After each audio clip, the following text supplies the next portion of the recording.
ഇന്ന് ശബരിമലയിൽ തീർത്ഥാടകരുടെ വൻ തിരക്കായിരുന്നു.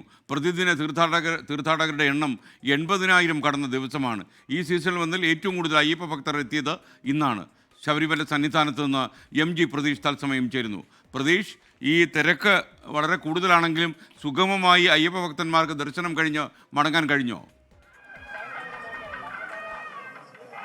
തീർച്ചയായും ശബരിമലയിൽ ഈ മണ്ഡല മകരവിളക്ക് തീർത്ഥാടന കാലം തുടങ്ങി ഏറ്റവും കൂടുതൽ ഭക്തരെത്തിയ ദിവസം കൂടിയായിരുന്നു ഇന്ന്. ഇതുവരെ ഏകദേശം 80,000-ഓളം തീർത്ഥാടകർ ശബരിമലയിൽ ദർശനം നടത്തി എന്നതാണ് പോലീസിന്റെ തന്നെ ഔദ്യോഗിക കണക്കുകൾ വ്യക്തമാക്കുന്നത്. 10,000-ത്തിലധികം തീർത്ഥാടകർ സ്പോട്ട് ബുക്കിംഗ് വഴിയും ഇന്ന് ദർശനം നടത്തി എന്നുള്ളൊരു പ്രത്യേകത കൂടിയുണ്ട്. ഇന്നലെയും ഇന്നുമായിരുന്നു കഴിഞ്ഞ ദിവസങ്ങളെ അപേക്ഷിച്ച് വലിയ തിരക്കുകൾ ശബരിമലയിൽ ഉണ്ടായിരുന്നത്.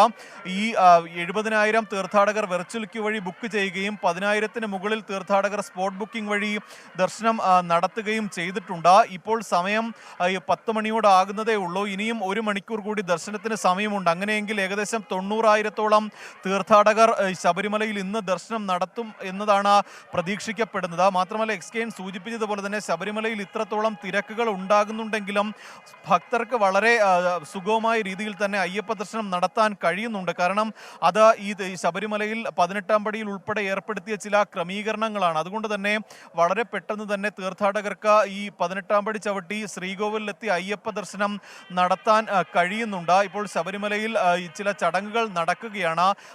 അതുകൊണ്ട് തന്നെ ഭക്തരെ കുറച്ച് സമയത്തേക്ക് നിയന്ത്രിച്ചിരിക്കുകയാണ്. അല്പസമയത്തിനകം തന്നെ ഭക്തർക്ക് ദർശനത്തിനുള്ള സൗകര്യം ഒരുക്കും. എന്തായാലും വരും ദിവസങ്ങളിലും ശബരിമലയിൽ വലിയ തിരക്കുകൾ അനുഭവപ്പെടാനുള്ളൊരു സാധ്യതയാണ് ഉള്ളത്. കാരണം നാളെ ശനിയാണ്, മറ്റന്നാൾ ഞായർ, ഈ അവധി ദിവസങ്ങളിലാണ് സാധാരണഗതിയിൽ ശബരിമലയിൽ ഏറ്റവും കൂടുതൽ തീർത്ഥാടകർ എത്തുന്നത്. അതുകൊണ്ട് തന്നെ അതിനുള്ള പ്രത്യേക ക്രമീകരണങ്ങളും നിലവിൽ പോലീസും ദേവസ്വം ബോർഡും ഏർപ്പെടുത്തിയിട്ടുണ്ട്.